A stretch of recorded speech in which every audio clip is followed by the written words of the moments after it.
ana ambulance for Friday ba manga na musen fanfa ayarefo ne epirafo mfankwa ayesabria no ekowiase na ye de bi for cement na eno ana odinyafo kwakwagema meno yeso afofhwapon de unsanso de to dwachirim se saa de na esi ye no wo mo ye mu hwehwemu de den esan se ambulance bia no ye de tracker abọ ho a bia ambulance no befa bia no ye betum sa ha ana ye wonti hwehwemu no ekoso de den.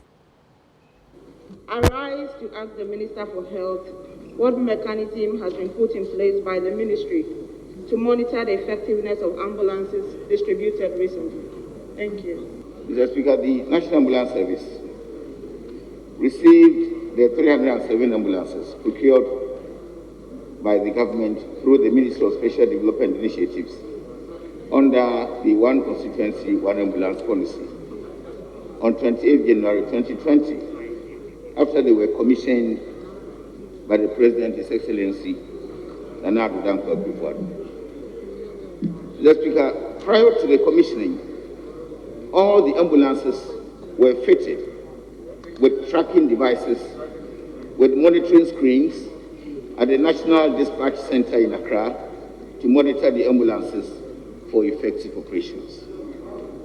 Mr. Speaker, each of the ambulances also has a tablet which is linked to the dispatch center by a GPS system for communication between the dispatch center and the ambulance crew, and also for easy direction to locations of distress calls. Mr. Speaker, all the ambulances are also fitted with GOTA radio communication systems provided by the National Security for easy and prompt communication between the dispatch center and the ambulances. Mr. Speaker, to achieve effective monitoring of the ambulances, the service has acquired additional monitoring screens which are being fixed in all the 16 dispatch centers in the 16 regions so that each region can effectively monitor the ambulances within their jurisdiction. Mr. Speaker, these mechanisms are to ensure that the movement of all the ambulances are always monitored to ensure their effective use. The ambulance service has its mode of operations, including servicing the vehicles.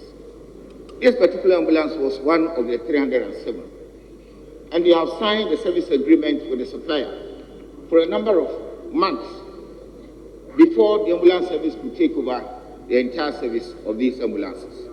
At the time these incidents occurred, we were in that service agreement, and therefore it was the supplier who should have repaired the vehicle.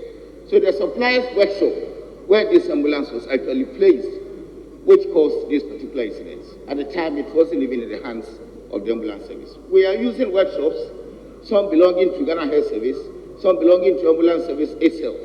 And we also appoint in certain areas where we don't have our own workshops, accredited workshops to service these vehicles. Thank you, Mr. Speaker.